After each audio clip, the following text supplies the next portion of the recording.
So hello everyone, good morning. तो आज हम स्टार्ट करने जा रहे हैं एग्ज़ाम मैपिंग से। हम यूनिट कवर करेंगे और मेरे शॉर्ट नोट्स जो मैंने एग्ज़ाम मैपिंग बुक से बना रखे हैं एग्जैक्ट, वहाँ से इवोल्यूशन यूनिट जो यूनिट नंबर 11 है CSR नेट की, उसकी रिवीजन करना स्टार्ट करेंगे।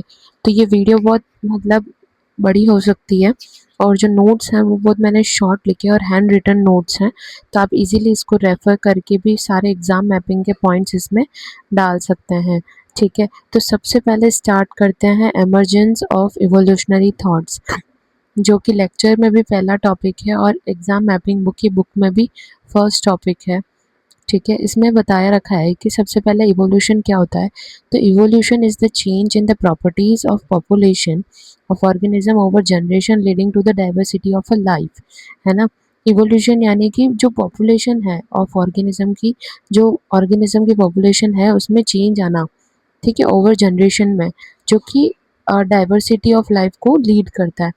यूनिट ऑफ इवोल्यूशन है कि population evolve as a genetic composition change होता है।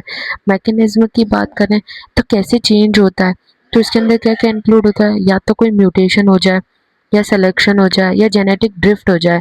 जेनेटिक ड्रिफ्ट का मतलब होता है कि कोई भी नेचुरल डिजास्टर होना, अर्थक्वेक, फ्लड वगैरह आ जाए और वहाँ से सीक्वेंस चली जाए। जैसे मान लो फ्लड हो गया या ऐसा कुछ हो गया, अर्थक्वेक आ गया, तो ज़्यादा से ज़्यादा मात्रा में जो ऑर्गेनिज्म थी अगर वो खत्म हो जाए, है ना, उसमें, तो उसको जेनेटिक ड्रिफ्ट भी बोलते हैं। जीन फ्लो होना, ड्राइविंग अडेप्टेशन एंड स्पेशिएशन, इसके सिग्निफिकेंस होते हैं explains biodiversity, adaptation and the unity of life through common ancestry. ये एक्सप्लेन करता है इवोल्यूशन, कि भाई इवोल्यूशन में ये भी बताता है कि भाई अपने एंसेस्टर्स कौन थे, कहाँ से अपन इवॉल्व होके आ रहे हैं। ठीक है, सेम। तो अब अपन थोड़े हिस्ट्री की बात कर लेते हैं। ये मैं थोड़ा ओवरव्यू दे रही थी आपको। तो हिस्ट्री की अगर बात करें तो इवोल्यूशनरी थॉट्स में सबसे पहले आइडिया जो जिसने दिया था उसको फादर सोरेस बोलते हैं। 1548 में, 1617 में ये क्या सपोर्ट कर रहे थे, थ्योरी ऑफ स्पेशल क्रिएशन को इन्होंने सपोर्ट करी थी। ठीक है, वह डेफिनेटली क्रिएटेड एंड इमेच्युरेबल थी। अब इसका मतलब क्या होता है, थ्योरी ऑफ, मैं थोड़ा एक्सप्लेन भी साथ में करती रहूँगी। तो थ्योरी ऑफ क्रिएशन का मतलब ये था कि ना, जो भी अपने अर्थ पे जो भी सारी चीज़ें हैं वो सब प्रकृति है वगैरह सब भगवान की बनाई हुई है, तो ये उन पे था कि किसी स्पेशल क्रिएशन के थ्रू बना हुआ है। ठीक है, और फिर इसके बाद जो साइंटिस्ट आए, फ्रांसिस्को रेडी, जिन्होंने क्या किया था, प्रपोज अ बायोजेनेसिस। उन्होंने ये बताया था कि भाई spontaneous generation and supporting life इन्होंने करी थी। फिर आते हैं जियोलॉजिकल फाउंडेशन के हिसाब से, तो उसमें आते हैं जॉर्ज क्यूवियर। जॉर्ज क्यूवियर ने क्या बताया था, कैस्ट्रोट्रॉफिज्म, यानी कि छोटे छोटे टुकड़ों में कट के फिर बना है। इनका कहने का मतलब ये था कि जैसे जो इवॉल्व हुआ है ना, तो कोई बड़ा पोर्शन था फिर उसके धीरे धीरे इवॉल्व हुआ है। फिर आता है जेम्स हल्टन और यूनिफॉर्मेशन जियोलॉजी, यानी कि सजेस्टिंग अर्थ का जो फीचर था वो ग्रेजुअल प्रोसेस है, यानी कि थोड़ा थोड़ा थोड़ा थोड़ा होके फिर लंबे टाइम पे बाद बना है। चार्ल्स लेन, यानी कि इन्होंने ये बताया था uniformitarianism in principle of geology influencing evolutionary timelines, इन्होंने बताई थी। ठीक है, अल्फ्रेड वेबनर ने बताया था कॉन्टिनेंटल ड्रिफ्ट, यानी कि सबसे पहले बड़ा सा कॉन्टिनेंट था, फिर वहाँ पे ब्रेक आ गया तो सारे छोटे छोटे कॉन्टिनेंट्स वगैरह बन गए, तो है ना, ये धीरे धीरे उनको सपोर्ट करा था। फिर आता है थॉमस माल्थस, इन्होंने ऐसे लिखा था किसके ऊपर, प्रिंसिपल ऑफ पॉपुलेशन के ऊपर। फिर बात करते हैं लेमार्किज्म की। ठीक है, तो लेमार्किज्म क्या है, जीन वेबसाइट ने 1744 1829 में फिलोसॉफी दी थी जूलॉजी में, कि जिलोकी, उन्होंने उनको यूज और डिसयूज, चेंज और इनहेरिट के बारे में बताया था। तो क्या था कि सबसे पहले तो जो लेमार्किज्म की थ्योरी है इसके ऊपर बहुत सारे क्वेश्चंस आते हैं। तो सबसे पहले मैं यही बोलूँगी कि इसका जो प्रिंसिपल है वो समझना ज़्यादा इम्पॉर्टेंट है। तो इसका जो कोर प्रिंसिपल है वो ये है कि यूज़ एंड डिसयूज़, जो मैंने शॉर्ट में लिखा है उसका मतलब होता है कि जो ऑर्गन्स यूज्ड एक्सटेंसिवली हो रहे हैं वो तो डेवलप होंगे, और जो नहीं ऑर्गन यूज़ हो रहा है वो वहीं ख़त्म हो जाएंगे। जैसे मान लो जिराफ की नेक है ना, तो पहले फ्रूट इतने ऊपर होता था तो उन्होंने डेवलप करा, तो जिराफ की नेक क्या हुई, बड़ी, स्ट्रेच हुई। बट जिन्होंने नहीं करा तो वो फिंगर खत्म हो गई, है ना। तो इनहेरिटेंस ऑफ एक्वायर्ड कैरेक्टर्स, यानी कि जो ट्रेड्स गेन होते हैं during life muscle growth are passed offsprings में जाते हैं। इंटरनल डिराइव, यानी कि organism naturally progress towards complexity की तरफ बढ़ते रहते हैं। इसके एग्जांपल मान लेते हैं, blacksmith strong arms develop through work के थ्रू बढ़े और इमिटेड बाय हिज चाइल्ड, यानी कि जो कैरेक्टर डेवलप हो गया वो उसके ऑर्गेनिज्म में भी जाएगा। अब इसका क्रिटिसिज्म क्या था, तो क्रिटिसिज्म ये था कि इन्होंने जेनेटिक बेसिस के बारे में इनको पता नहीं था, कोई भी जेनेटिक नॉलेज इनको नहीं थी। acquired traits and example stars aren't heritable, यानी कि कोई भी निशान हो गया या चोट का निशान हो गया या कुछ भी हो गया वो उसकी ऑफस्प्रिंग्स में नहीं जाएगा, एंड हेरिटेबल था। शोन बाय वेंसवर कटिंग एक्सपेरिमेंट ऑन माइस, जैसे कि उन्होंने वेनवर कटिंग एक्सपेरिमेंट ऑफ माइस का बारे में बात करी थी। तो वो माइस के बारे में क्या था कि उन्होंने बहुत सारे चूहे लिए और उनकी पूंछ कट करते रहे, सर्वल जनरेशन से उन्होंने कट करते रहे, पर जितनी बार उन्होंने ऑफस्प्रिंग आए उनके चूहों के, उनके पूंछ पूरी की पूरी आती थी। तो वहाँ से कंफर्म हो गया कि भाई जो भी यहाँ अपन कर रहे हैं या कुछ भी हो रहा है वो ऑफस्प्रिंग्स में नहीं जा रहा है, ठीक है। नियो लेमार्किज्म की बात करें तो एनवायरनमेंट इन्फ्लुएंस करता है heredity allowing acquired traits to be inherited में जाए, है ना।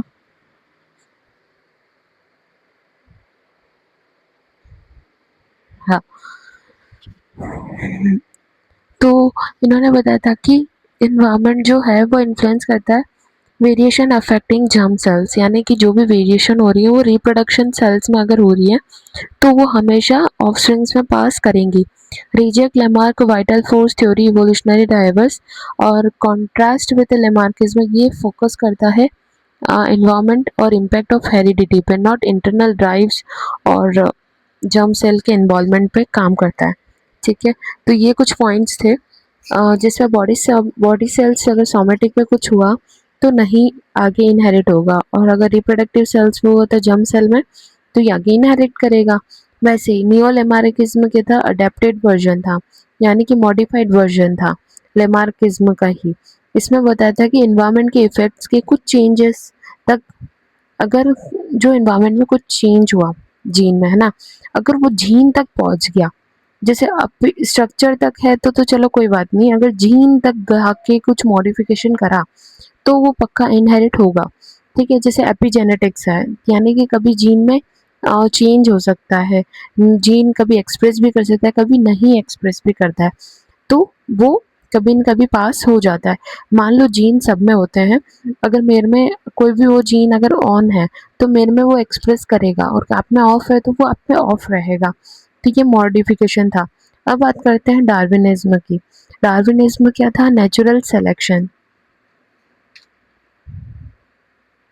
नेचुरल सिलेक्शन जैसे दी थी चार्ल्स डार्विन 1809 1882, और अल्फ्रेड रुसेल वेलेंस ने दी थी 18 वेलेज 1823 1913, पब्लिश करा था इन्होंने, एक बुक निकाली थी on the origin of species. इसका कोर प्रिंसिपल क्या था, traits were vary with population inheritably, variations are passed to offspring, struggle for existence, यानी कि over production leads to competition for resources, ठीक है। अब इन्होंने पहली चीज़ तो क्या बोली थी, जो वेरिएशन आ रहा है वो पॉपुलेशन के आपस में ही आता है, आपस से आता है। हेरिटेबिलिटी, यानी कि जो वेरिएशंस जो होते हैं, यानी हल्का सा भी कोई चेंज आया तो वो क्या करेगा, ऑफस्प्रिंग में पास करेगा। अब आता है स्ट्रगल फॉर एग्जिस्टेंस, यानी कि अगर किसी ऑर्गेनिज्म में ज़्यादा बच्चे कर दिए या फिर बहुत सारे ऑर्गेनिज्म साथ रह रहे हैं तो वो कंपटीशन हो गई, खाने के लिए लड़ाई होगी, रहने के लिए लड़ाई होगी, तो हर जगह पे कंपटीशन है, सर्वाइव करना मुश्किल हो जाता है। अब सर्वाइवल ऑफ द फिटेस्ट, यानी कि फिटेस्ट ये वो वाला नहीं है जो जिम में जाके फिट होता है, नहीं, ये फिटेस्ट का मतलब ये होता है कि जो ऑर्गेनिज्म सर्वाइव कर पा रहा है, खाना खा पा रहा है, रिप्रोडक्शन कर पा रहा है और उसकी एडवांटेज मिल रही है उसको, वो इंक्रीज कर पा रहा है उसकी ग्रोथ, तो वो सर्वाइवल ऑफ द फिटेस्ट कहलाता है। ग्रेजुअल चेंज, यानी कि कुछ चेंज बेनिफिशियल हो सकते हैं अक्यूमुलेट ओवर जनरेशन से, ठीक है, तो इसके एविडेंसेस क्या हैं, यानी कि इसके एग्जाम्पल्स क्या हो गए। तो इंडस्ट्रियल मेलानिज्म, तो इंडस्ट्रियल मेलानिज्म एक बहुत अच्छा एग्जाम्पल है इसका, जो कि peppered moth, Biston, betularia adapted to population darken trees, यानी कि जो इसमें क्या होता है कि जो लाइट वाले होते हैं ना, लाइट कलर के होंगे वो तो खत्म हो जाएंगे, बट जो डार्क कलर के होंगे डार्कन ट्रीज पे वो सर्वाइव कर जाएंगे। अब आता है एंटीबायोटिक रेजिस्टेंस, तो कुछ ऐसे बैक्टीरिया होते हैं जो इवॉल्व होते हैं resistant to drugs like penicillin, तो उससे भी ये हो सकता है। फॉसिल रिकॉर्ड्स क्या होते हैं, ट्रेडिशनल फॉर्म्स जैसे आर्कियोप्टेरिक्स शो का ये क्या बताता है कि जो भी अर्थ में चेंजेस हैं वो ग्रेजुअल लेवल पे आए हैं।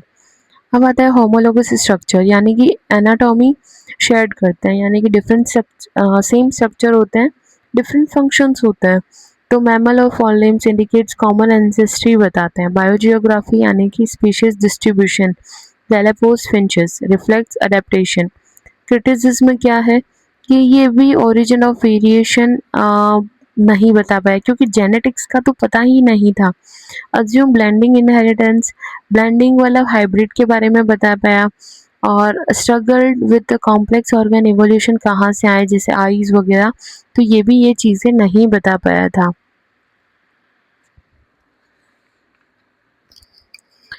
ठीक है, ये थोड़ा मैंने एक्स्ट्रा बताया है, मैंने इसमें लिखा नहीं है बट मैंने आपको बताया। फिर बात करते हैं कि जैसे ही डार्विनिज्म की बात करें तो ये कहाँ का ट्रैवल करके आए हैं, कैसे क्या है।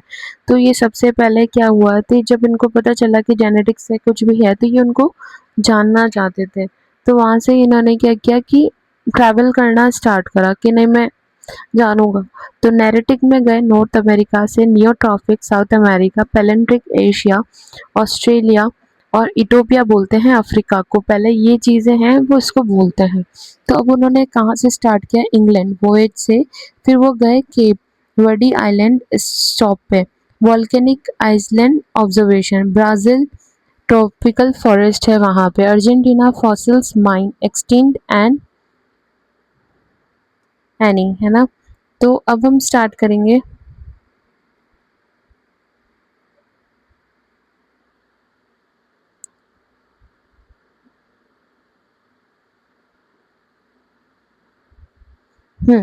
अब ये है कि चाइल्ड का अर्थक्वेक प्लस माउंटेन्स है वहाँ पे, गैलापागोस यानी कि आइलैंड है, यही इवोल्यूशन के बारे में इनको पता चला था।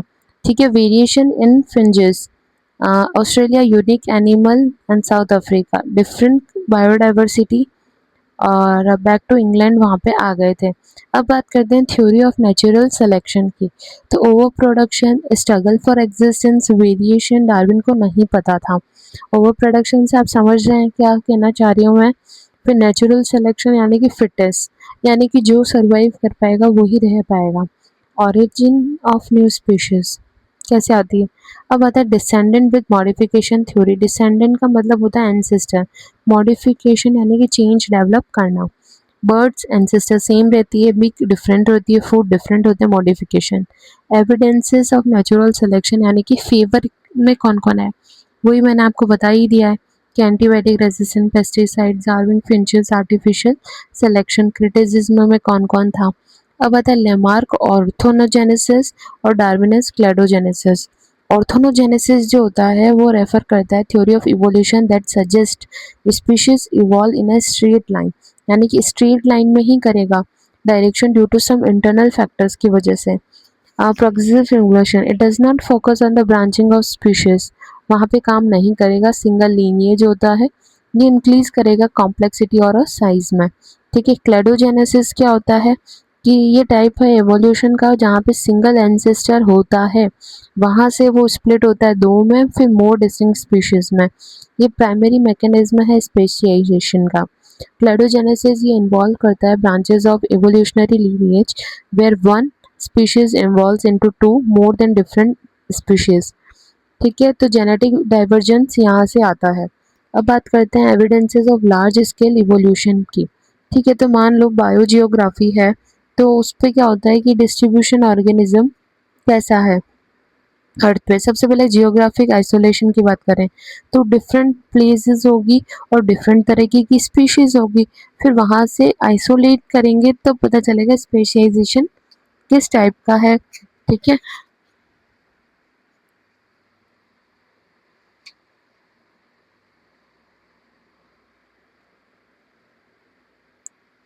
हम्म तो बायोग्राफी ये भी बताता है कि historical events continental drift and isolation पे किस तरीके से है। तो उसके बाद प्रपोज करा था वही पेंजिया में ड्रिफ्ट अपार्ट फ्रॉम, सबसे पहले बड़ा पोर्शन था फिर छोटे छोटे में हो गया। ठीक है। फिर उसके बाद का होता है क्वेश्चन यूनिक फोना ऑफ आइलैंड। गैलापागोस आइलैंड में फिंचेस वाली होती है बर्ड्स वगैरह। कॉन्टिनेंटल डिस्ट्रीब्यूशन यानी कि सेम कॉन्टिनेंट थे और रिलेटेड स्पीशीज हुआ करती थी। कॉन्वर्जेंट इवोल्यूशन यानी कि सेम इन्वायरमेंट था और सिमिलर ही फीचर्स थे। अडेप्टेटिव रेडिएशन का मतलब होता है एक सिंगल एंसेस्टर स्पीशीज जो कि डाइवर्सिफाई करे into multiple species adapted to different ecological niches में जाए। Large scale evolution of time, larger level specialization new group में। तो फॉसिल, फॉसिल के बारे में क्या बताता है कि पास्ट बताता है पास्ट ऑर्गेनिज्म किस टाइप का था।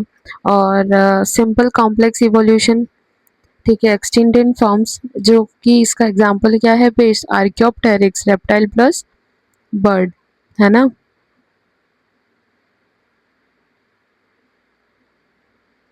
अब बात करते हैं कंपैरेटिव एनाटॉमी की। तो डिफरेंट ऑर्गेनिज्म के स्ट्रक्चर कंपेयर करते हैं तो होमोलोगस जो होते हैं वो सेम ओरिजिन के होते हैं और डिफरेंट फंक्शंस होते हैं, यानी कि वही होमोलोगस में क्या हो गया, अपने इंसानों का हाथ और वेल का फ्लिपर सेम ही काम मतलब डिफरेंट फंक्शन करता है बट ओरिजिन तो सेम ही है। एनालोगस में क्या होता है डिफरेंट ओरिजिन होता है और सेम फंक्शन होता है। ठीक है, जैसे ड्रैगन फ्लाई के विंग्स और बर्ड्स के विंग्स हो गए, fins of fishes, flipper of whale और tuber of potatoes and sweet potatoes. ये बहुत इंपॉर्टेंट क्वेश्चन है क्योंकि ये 3 साल से नेट में आ रहा है। ठीक है। फिर आता है मॉलिक्यूलर डीएनए प्रोटीन कंपेयर करते हैं मॉलिक्यूलर लेवल पे। जितने ज़्यादा डीएनए मतलब सिमिलैरिटी आएगी डीएनए की तो उतने ज़्यादा ही वो क्लोज रिलेशंस होंगे। एम्ब्रियोलॉजिकल एविडेंस यानी कि अर्ली जो फेजेस में एम्ब्रियो होते हैं वो सब सारे ऑर्गेनिज्म के सेम कंडीशन में होते हैं। अब आते हैं ऑन्टोनोजेनी रेप्लिकेबिलिटी फाइलोजेनेसी। वेस्टिजियल ऑर्गन यानी कि रिड्यूस नो फंगस नो, हाँ। तो इसमें क्या होता है कि अपेंडिक्स और विजडम जो तीर था पास्ट इवोल्यूशन इसका प्रूफ है। जो यूज़ ही नहीं कर रहे हैं ऑर्गन अपन बिल्कुल यूज़ नहीं करेंगे तो वो धीरे धीरे क्या होगा रिड्यूस हो जाएगा। अडेप्टिव रेडिएशन तो मैंने आपको बता ही दिया कि रैपिड इवोल्यूशन होता है किसी वन और few forms into different species में जो कि ऑक्यूपाई करती है डिफरेंट हैबिटाट्स और न्यू ज्योग्राफिकल एरिया। अब थ्योरी ऑफ कॉन्टिनेंटल ड्रिफ्ट क्या होता है, अल्फ्रेड वेगनर ने बताया था कॉन्टिनेंट्स पार्ट होते हैं सुपर कॉन्टिनेंट के। सुपर कॉन्टिनेंट में पहले पेंजिया आता था, ऑल सारे कनेक्टेड थे। पेंजिया जो है वो दो पार्ट्स में ब्रेक हुआ, लॉरिस north and Gondwana land south. फिर एविडेंसेस इसको करने के लिए आया है जिक्सो फिट। ये क्या करता है कंटेन करता है puzzle fit Africa plus south Africa. Fossil में सम फॉसिल से पता चलता है कि डिफरेंट कॉन्टिनेंट्स के हैं मीजोसॉरस। रॉक एंड माउंट से पता चलता है डिफरेंट कॉन्टिनेंट्स पर सेम रॉक होती है और माउंटेन्स होते हैं। क्लाइमेट से पता चलता है लो डिपोजिट ट्रॉपिकल एरिया है। क्रिटिसिज्म यानी कि मैकेनिज्म कोई भी एक्सप्लेन नहीं करा गया कि कौन से फोर्सेस वीक थे, टाइडल फोर्स ये। मॉडर्न में सपोर्ट बाय प्लेटो टेक्टोनिक्स ने सपोर्ट किया था जो कि उन्होंने बताया था टेक्टोनिक प्लेट्स मूव होती हैं। कनेक्टिंग लिंक की बात करें इन सब में तो यूक्लिना जो है वो प्लांट्स एंड एनिमल्स का कनेक्टिंग लिंक है। Proterospongia protozoa and Porifera, Neopilina annelids and molluscs, Balanoglossus non chordata and C, lungs lungs, diphony finches and amphibians, egg-laying mammal, reptiles and mammals। Types of natural selection की बात करें तो stabilising, directional and disruptive. ठीक है। Directional stabilising की बात करते हैं सबसे पहले। तो स्टेबलाइजिंग सिलेक्शन जो होता है वो क्या करते हैं फेवर्स करते हैं इंडिविजुअल विद इंटरमीडिएट फिनोटाइप्स, जो बीच के जो फिनोटाइप्स होते हैं ना उसको रिड्यूस करते हैं variation by selecting against extreme trait के ऊपर, leading to more uniform population आ सके। मैकेनिज्म क्या है कि occurs in a stable environment जहाँ पे ट्रेड्स आर मोस्ट अडेप्टिव वो मेंटेन करते हैं status quo of population trait distribution. Example यानी कि ह्यूमन बर्थ का वेट, वे babies with the average weight होते हैं 7 से 8 pound have higher survival rates compare to very low और small and large babies with a face higher mortality risk. Significance है maintains करते हैं optimal traits in a population reducing genetic diversity for a trait over. Directional यानी किसी एक ही extreme की तरफ shift हो जाना, यानी कि या तो डोमिनेंट है उसमें डीडीटी इन इंसेक्ट। डिस्ट्रप्टिव यानी कि दोनों के कैरेक्टर्स आना, रेसेसिव के भी और होमो डोमिनेंट की, तो वो तो आके वो स्प्लिट हो जाते हैं। तो आज के लिए इतना ही, कल नेक्स्ट टॉपिक पढ़ेंगे। Thank you so much.